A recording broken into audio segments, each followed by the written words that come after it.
ज्ञान समस्याओं का हल करता है। Knowledge is problem solving. आइए इस विषय पर ज्ञान मंथन करते हैं और यह समझते हैं कि कर्म व्यवहार में ज्ञान की सही समझ की अनिवार्य भूमिका होती है। इस संदर्भ में हमें वक्ताओं और श्रोताओं के लिए अनिवार्य समझ होनी चाहिए। इस साकार संसार में बहुत बेहद का कर्म व्यवहार का ताना बाना चलता है। यह आदि और अनादिकाल से चलता आया है। कर्म व्यवहार एक तरह से जटिल भी है। इसे भली भांति समझना होता है। कर्म व्यवहार सुसंस्कृत और नैतिक इसलिए ही विकासशील रहा है क्योंकि हमने निरंतर अपने ज्ञान को परिष्कृत किया है। ज्ञान का संबंध कर्म से भी है, मन और आत्मा से भी है। ज्ञान का संबंध जीवन प्रबंधन के अनेक आयामों से है। लेकिन प्रायः ऐसा होता है कि हम कर्म व्यवहार में ज्ञान की भूमिका का गौण समझते हैं। इसलिए जीवन जटिल बनता है। एक उदाहरण लेते हैं। मान लीजिए कर्म व्यवहार में एक परिस्थिति निर्मित हो जाती है जिसका संबंध अनेक लोगों से होता है। उस परिस्थिति से हमें सही तरह से निपटना जरूरी हो जाता है। लेकिन कई बार समस्या को हल करने के लिए सभी संबंधित व्यक्तियों को सचेत किया जाता है। यदि कोई बात हमें बार बार बताई जाती है जिसका हमसे 100% संबंध होता है, तो उसको हम तब तक सुनते रह सकते हैं जब तक उसका समाधान नहीं हो जाता है। हम में से बहुत से लोग कुछ बातों और परिस्थिति जन्य कठिनाई को व्यर्थ या नेगेटिव मानते रहते हैं और उनके बारे में सुनने और समझने तथा उनका समाधान करने की बजाय उनको इग्नोर करने की कोशिश करते हैं। यह ऐसा क्यों होता है? अक्सर होता क्या है, बहुत लोग किसी विषय वस्तु की व्यर्थ या नकारात्मक की अपनी ही गढ़ी हुई तथाकथित परिभाषा बना लेते हैं और विषय को अवॉइड करने की कोशिश करते हैं। जबकि यदि आप उस परिस्थिति या समस्या से संबंधित हैं तो वह बात आपका तब तक पीछा करती रहेगी जब तक उसका निराकरण नहीं हो जाता है। चाहे आप उसमें रुचि लो या ना लो, स्थूल या सूक्ष्म में वह पीछा करती रह सकती है। हमें व्यर्थ या नेगेटिव को अवॉइड करने की परिभाषा अपने आप ही नहीं गढ़ लेनी चाहिए कि यह तो व्यर्थ है या नेगेटिव और हमने ऐसी बातों से परहेज या व्रत रखा हुआ है। कभी कभी हम किसी वक्ता की कही गई कर्म व्यवहार की बात को ही फाइनल समझकर उस बात से प्रभावी होकर अपनी वैसी ही परिभाषा बना लेते हैं, जबकि उसी बात को समझने के अन्य आयाम भी होते हैं। उन अन्य आयामों की तरफ उनका ध्यान नहीं जाता है। ऐसा कहा जाता है किसी भी ज्ञान से समस्या का समाधान होता है।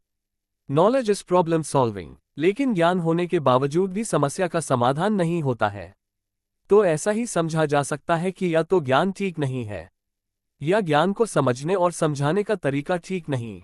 कभी यह भी होता है कि ज्ञान तो ठीक होता है पर ज्ञान को समझने और समझाने का तरीका ठीक नहीं होता है। या ज्ञान को अधूरा समझा या समझाया जाता है, या ज्ञान को काल, देश और परिस्थिति के अनुसार समझा या समझाया नहीं जाता है।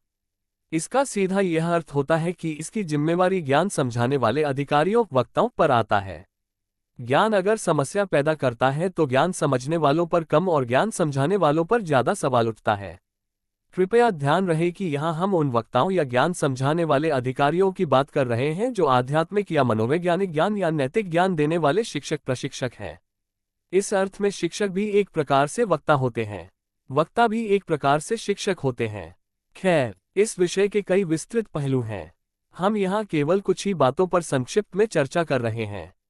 ज्ञान के अनेक विषयों को हम स्पष्ट करते हुए अपने वक्तव्य देते हैं। प्रत्येक वक्ता के अपने अपने वक्तव्य होते हैं। वक्तव्य आधे अधूरे होते हैं। समय की सीमा होती है। सीमित समय में एक ही विषय के सभी पहलुओं को स्पष्ट रूप व्याख्यायित नहीं किया जा सकता है। इस बात पर भी किसी विषय का सही या गलत स्पष्टीकरण निर्भर करता है कि वह विषय सामूहिक पब्लिकली एक्सप्लेन किया गया है या व्यक्तिगत रूप से किया गया है। इसलिए किसी वक्ता के कोई बात कहने से वह अंतिम परिभाषा नहीं हो जाती है। हर बात में समय, स्थान और परिस्थिति इत्यादि की कई बातें देखी जाती हैं। बहुत विनम्रता के साथ और बहुत क्षमा प्रार्थी की भावना के साथ यह निवेदित करना चाहता हूं कि संसार में रहते हुए कर्म व्यवहार से संबंधित जो भी मनोवैज्ञानिक ज्ञान है उसकी लीला बहुत पेचीदा किस्म की होती है। ऐसा नहीं है कि सिर्फ कोई एक वाक्य ही पब्लिक में ये पर्सनल रूप से सुना दिया या कह दिया, केवल उससे ही ज्ञान सुनाने का काम पूरा नहीं हो जाता है। शायद सुनाने वाले ये समझते होंगे कि हमने अच्छा किया और अपनी सेवा पूरी कर दी। मोटिवेशन के लिए कुछ भी एक तरफा बात कहनी हो, वह बात अलग होती है। अन्यथा किसी विषय या परिस्थिति के बारे में जो किसी आधी अधूरी बात की स्टेटमेंट देते हैं जिसका बहुत से मामलों में बहुत से लोगों को खामियाजा भुगतना पड़ता है। ऐसी आधी अधूरी बातें कर्म व्यवहार में ज्ञान की अंडरस्टैंडिंग की बजाय मिसअंडरस्टैंडिंग के खाते में चली जाती हैं। हमें हमेशा ध्यान रखना चाहिए कि कर्म व्यवहार के ज्ञान का कोई भी स्टेटमेंट हमेशा सापेक्ष रिलेटिवली रूप वाला स्टेटमेंट होता है। सापेक्ष का मतलब होता है कि किसी एक ही विषय या एक ही समस्या या कठिनाई बात के बारे में अलग अलग काल, देश और परिस्थिति के अनुसार अलग अलग अनेकों प्रकार के व्याख्यान दिए जा सकते हैं, अलग अलग उत्तर दिए जा सकते हैं। 50 प्रकार की परिस्थिति तो 50 प्रकार की स्टेटमेंट उत्तर दिए जा सकते हैं। लेकिन प्रायः अधिकांश लोग करते क्या हैं? एक ही उत्तर को सभी जगह, सभी समय और सभी परिस्थितियों में उपयोग कर लेते हैं। इसलिए किसी विषय वस्तु के बारे में लोगों की धारणा सिर्फ एक संकीर्ण धारणा बनकर रह जाती है, जिससे कर्म व्यवहार में कालांतर में समस्याएं ज्यादा क्रिएट होती हैं।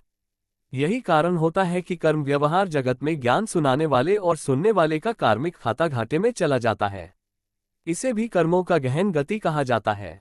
नहीं, हमेशा याद रहे कि केवल एक ही व्याख्या या उत्तर या स्टेटमेंट को हर बात या हर परिस्थिति में उपयोग नहीं किया जा सकता है। उदाहरण, योग लगाओ और ज्ञान का अध्ययन करो, लेकिन कर्म व्यवहार में सेवा कर्म का क्या करोगे? जैसे ही कर्म व्यवहार में सेवा कर्म शुरू होती है, तब तुरंत कर्म व्यवहार का ज्ञान और मनोविज्ञान शुरू होता है। उसमें ही सब दिव्य गुणों की धारणा और नैतिक नीति नियम आ जाते हैं। कर्म व्यवहार का ज्ञान और मनोविज्ञान को समझने में ही कार्मिक जगत की सबसे बड़ा काम है। योग तो लगाओगे, ज्ञान का अध्ययन भी करोगे, लेकिन ज्ञान और मनोविज्ञान को कर्म में कौन लाएगा? संसार, समाज या संगठन में कोई काम पूरी तरह से तब सफल होता है जब उस काम को समाज संगठन के मेजॉरिटी लोग अपने जीवन में प्रैक्टिकल में लाते हों। इसलिए यही कारण रहा था कि द्वापर युग से राजाओं को अपने पास अपने अपने मंत्री रखने पड़े। सत्ययुग और त्रेता युग के कालखंड में लगभग 2000 वर्ष तक राजाओं के साथ मंत्री नहीं हुआ करते थे, क्योंकि राजाओं की स्वयं की ही अधिक पर्याप्त बौद्धिक क्षमता हुआ करती थी। वर्तमान समय की विडंबना की स्थिति के अनुसार मंत्रीगण भी ज्यादा समर्थ और सक्षम नहीं रह गए हैं, वह बात अलग है। इसलिए ज्ञानी वक्ताओं के वक्तव्यों का भी सही पॉजिटिव हिसाब बनने के साथ साथ गलत नेगेटिव हिसाब भी बनते हैं। ये भी कर्मों की गहन गति है। इसलिए हमेशा ये याद रखें कि ज्ञान सुनाने की सेवा से 100% पुण्य का खाता जमा करना या सूक्ष्म अच्छे कर्मों का कमाना यह अल्प बुद्धि का काम नहीं है।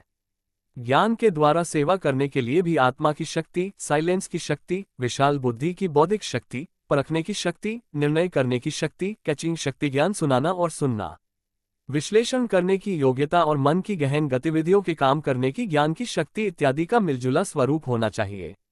इसमें ही वक्ता नंबरवार हो जाते हैं। बाकी कामचलाओ ज्ञान के वक्ता तो बहुत हैं और बहुत बनते हैं, वह बात अलग है।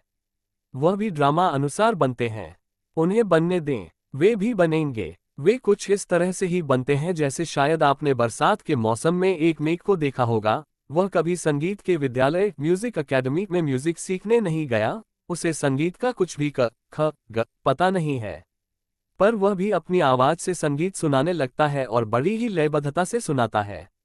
इसे भी आप देखिए, कुदरत ड्रामा का करिश्मा होता है। कुदरत ने उन्हें भी समय विशेष में भले ही थोड़ी सी ही सही गाने की कला दी हुई है।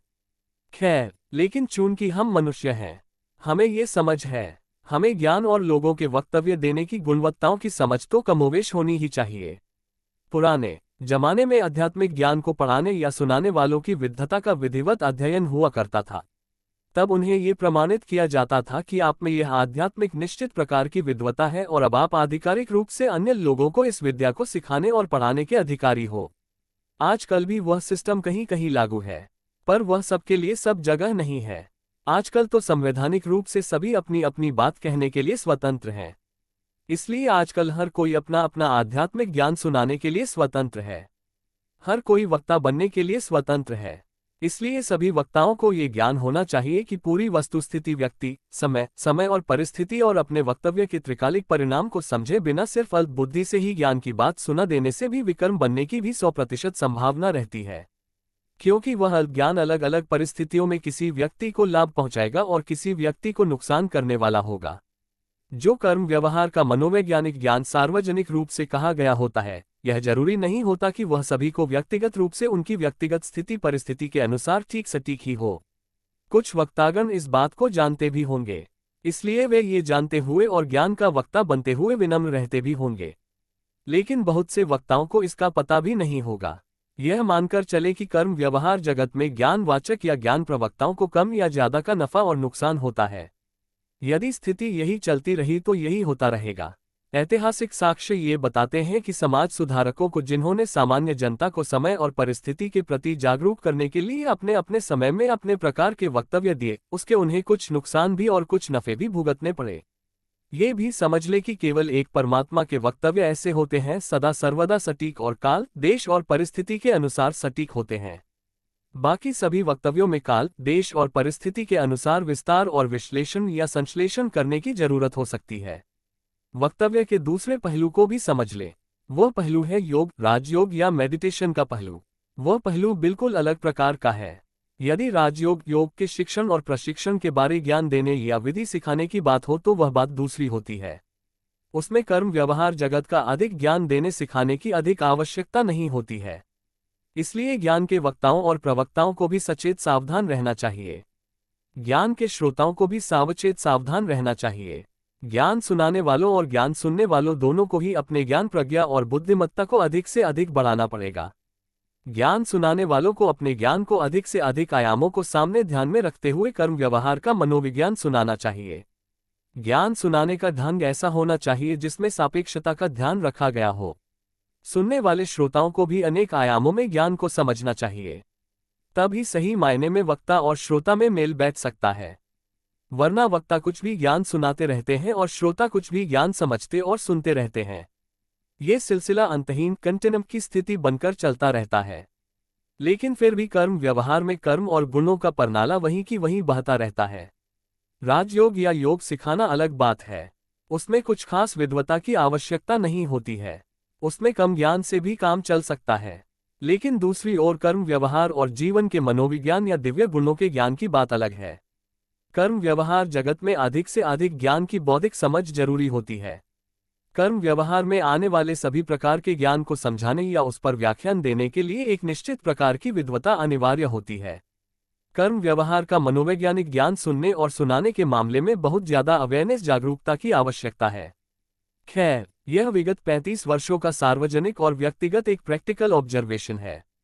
हो सकता है कि उपरोक्त बातों से किसी को किसी तरह की कोई आपत्ति हो, लेकिन याद रहे कि ये सब बातें बुद्धि से समझने की हैं।